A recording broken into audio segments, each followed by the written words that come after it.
제가 이번에 캐나다에서 두 번째 중고차를 구입했습니다. 거의 2달 정도 걸린 것 같은데요. 코로나 때문인지 올라오는 차가 별로 없어서 찾는 데에만 되게 오래 걸린 것 같아요. 제 첫 차가 저에게 너무 많은 뒤통수를 때려서 이번만큼은 가능한 리스크를 줄이려고 정말 신중하고 신중하게 골랐는데요. 이 차가 제가 사는 곳에서는 시세가 거의 비슷한 스펙으로 딜러샵은 9,000불이 넘고요. 개인은 8,000불 정도 되는데 제가 이 차를 6,300불에 구입을 했어요. 그래서 제가 그동안 제 차와 다른 사람들의 차를 같이 알아봐 주면서 얻은 경험으로 또 저같이 유학생으로 차에 대해서 잘 모르시는 분들이 이제 돈을 아낄 수 있는 방법을 얘기해 보려고 해요. 그래서 어떻게 하면 가장 돈이 덜 드는 차를 고를 수 있는지, 그리고 어떻게 시세보다 싼 가격에 차를 구할 수 있었는지를 알려드릴게요. 저는 먼저 딜러샵은 세금도 13%가 더 붙고 제 버짓이 한 6,500불 정도 됐는데 그것도 텍스 포함해서. 근데 이제 딜러샵에서는 이 가격으로는 정말 연식이 너무 오래되고 키로수 높은 차들밖에 없어서 이제 차 오너에게 직접 구매하는 걸로 찾아봤어요. 그래서 이제 캐나다에서는 키지지라고 중고 사이트랑 제가 사는 이 도시 커뮤니티 사이트로 알아봤어요. 먼저 돈이 덜 드는 차를 고르는 건데요. 저는 우선 첫 번째 연식, 두 번째 키로수, 차주인, 클린 타이틀, 세이프티, 그리고 기타 등등 이렇게 이제 제 기준을 먼저 정해서 이 기준 안에 충족하는 차들만 먼저 이제 추려냈어요. 첫 번째 연식은 당연한 말인데요.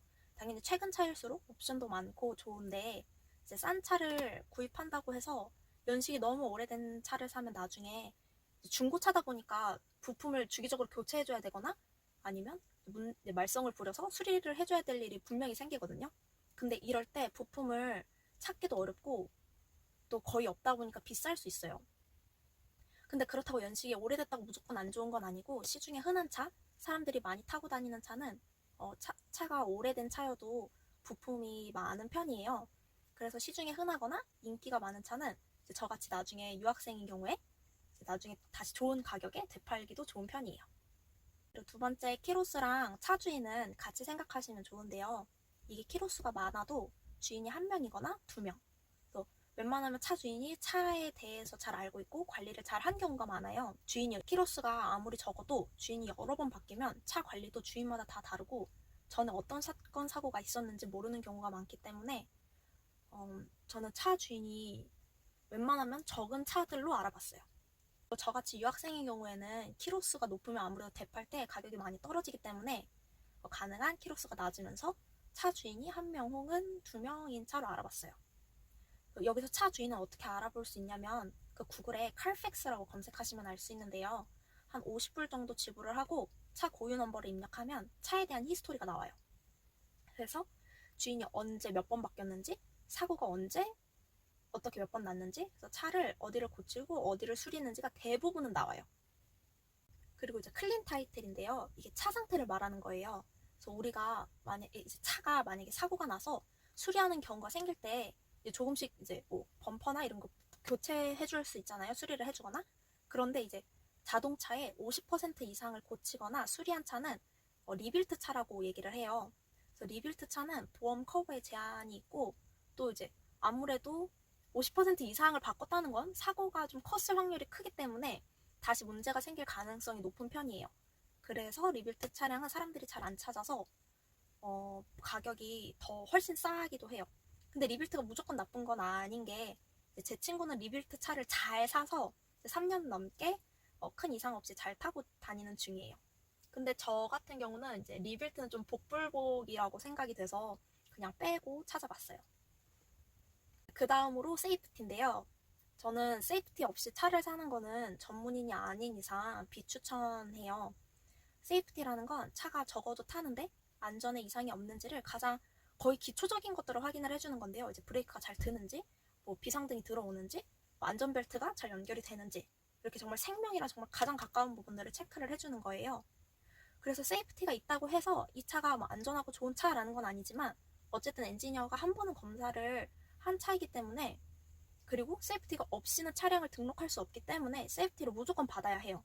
그래서 가끔 세이프티 없이 차를 싸게 파는 경우도 있는데 저는 차를 전문적으로 아는 사람이 아니라면 세이프티 봤는데 돈이 얼마나 들어갈지 모르니까 그냥 안전하게 세이프티 있는 차량만 보러 다녔어요. 그리고 마지막으로 기타 등등은 뭐냐면 저는 차 엔진이나 사고 흔적 뭐 이런 거 찾는 거는 전문 지식이 없어서 유튜브를 많이 참고하거나 차에 대해 잘 아는 분이랑 같이 갔어요. 그래서 이제 같이 가주신 분들이 엔진이랑 뭐 차 배기 그쪽 뭐 사고 흔적은 크게 없는 것 같다, 뭐 이렇게 차는 괜찮은 것 같다라고 하시면 이제 그 외의 것들을 확인을 하는 거예요.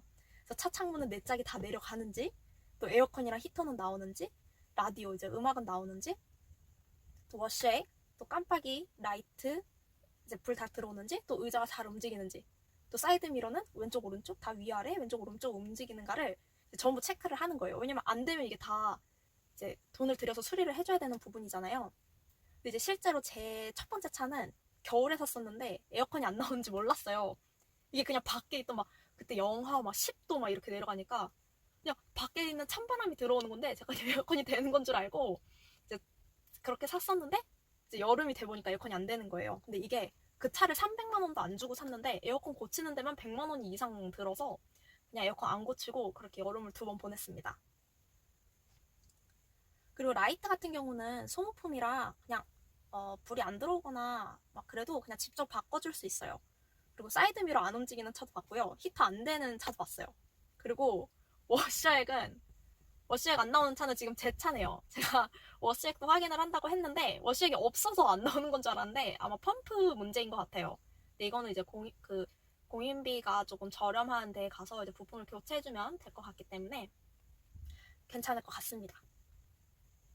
그래서 아무튼 이런 기타 등등으로 이제 정말 큰 돈이 들어가는 문제가 아니라면 이런 것들로 차 가격을 좀 흥정해 볼 수 있기도 해요. 자, 그러면 어떻게 제가 시세보다 2,000불이나 싸게 살 수 있었는지를 알려드릴게요. 첫 번째는 판매자가 차 주인이 아니었고요.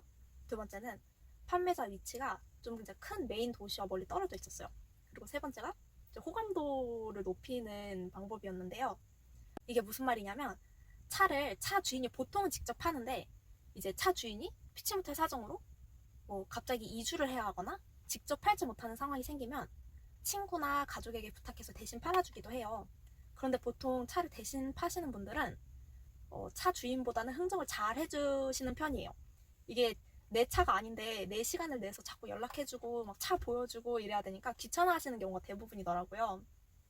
제가 아는 언니는 그냥 바로 이제 올라온 가격보다 1,000불이나 싸게 샀었고, 이제 제 차 같은 경우에는 이 차를 이제 장모님 차인데 이제 아저씨께서 대신 팔고 계셨거든요. 근데 이제 그곳이 또 위치적으로 큰 도시에서 좀 멀리 떨어진 곳이라 사람들이 차를 보러 많이 안 오는 거예요. 그래서 이미 차가 시세보다 1,000불 정도 싸게 올라와 있는 상태였어요. 그렇지만 이제 저는 막 여유가 넘치는 유학생이 아니기 때문에 깎을 수 있을 만큼 깎아야 해서 이제 이때 제가 들어간 게 이제 약간 호감도를 높이는 거였는데요. 이것도 무슨 말이냐면 이제 차를 똑같이 꼼꼼히 보고 이제 가격을 깎아달라고 부탁을 하잖아요. 근데 이제 이 중고차로 올라온 가격을 그대로 주고 사는 사람 잘 못 봤어요. 거의 이제 못해도 200에서 300불은 일단 깎고 사거든요. 근데 이제 이 차를 볼 때 똑같이 이거 마음에 안 들고 이거 여기 너무 더러운데 이런 것도 이거 고쳐야겠어 이렇게 머릿속에 깎을 생각만 하는 사람이랑 계속 이 차가 막 마음에 든다고 막 어필을 하면서 내 차가 너무 마음에 드는데 가격만 조금 더 맞춰주면 내가 이제 바로 살 수 있는데, 네, 거짓말을 하시면 안 돼요. 전 정말 차가 마음에 들어서 가격만 맞으면 바로 살 수 있는데 이렇게 아쉬워하는 거랑 조금 다른 것 같아요.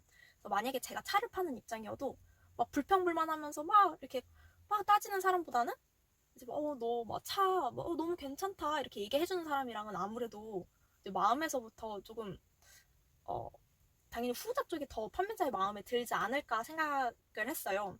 그래서 실제로 제가 차를 알아볼 때 좀 괜찮은 차들은 다 차 너무 예쁘고 마음에 든다, 관리 너무 잘한 것 같다 이렇게 계속 좋은 쪽으로 얘기를 했었는데, 근데 이렇게 얘기를 했을 때 따로 이제 다른 내가 차 이제 더 보고 연락을 줄게 이러고 이제 빠이빠이 하고 왔었을 때 실제로 따로 가격을 더 낮춰줄 수 있다고 차 주인들한테 먼저 연락이 왔었어요. 그래서 이 차도 장모님이 7,000불 이하로는 절대 안 돼! 막 이렇게 하셨대요. 근데 이제 제가 유학생이고 코로나로 일도 구하기 힘들어서 내가 7,000불까지는 돈을 쓸 수가 없고, 내가 사실 텍스 포함해서 버짓이 6,500불인데 혹시 6,300불까지도 해줄 수 있냐? 하니까 이제 그분이 장모님이랑 전화를 해보더니 우리가 6,500불까지는 해줄 수 있다라고 하더라고요. 근데 이제 벌써 700불이 깎였죠? 그런데 제가 마지막으로 이제 이 기아차를 보고 그 다음날 오후에 쉐보레차, 그러니까 이 차보다는 키로수는 좀 높은데 거기도 차 오너가 한 명이어서 그것까지만 보고 그럼 연락을 주겠다. 근데 이제 그 쉐보레는 6,000불에 올라왔었거든요. 근데 이제 그것도 친구 차를 대신 팔아주는 거여서 이것도 잘하면 5,000불 때까지도 깎을 수 있겠다 싶어서 이제 내가 내일 쉐보레 차 한 대만 더 보고 이제 바로 연락을 주겠다. 제가 이제 그 두 개 중에서 기아랑 쉐보레 중에서 이제 사야겠다 이제 결심을 했거든요. 그랬더니 이제 이 차를 파셨던 분께서 바로 다음날 아침에 이제 쉐보레 차를 보러 가기도 훨씬 전에 6,300불에 해줄게 이렇게 문자를 주셔서 그날 바로 이제 계약을 하고 왔습니다. 그래서 이렇게 딱딱 이렇게 어떻게 조건이 참 잘 맞아서 제가 시세보다 훨씬 더 싸게 차를 구할 수 있었는데요. 이제 지금까지 제가 가능한 돈이 덜 들어가는 중고차를 알아보는 법이랑 또 제가 시세보다 싸게 살 수 있었던 이야기를 해봤어요. 그래서 혹시 저처럼 차를 잘 모르시는 분들이 중고차를 구매하실 때 도움이 된다면 좋겠어요. 그럼 오늘도 건강하게 화이팅 하세요. 안녕.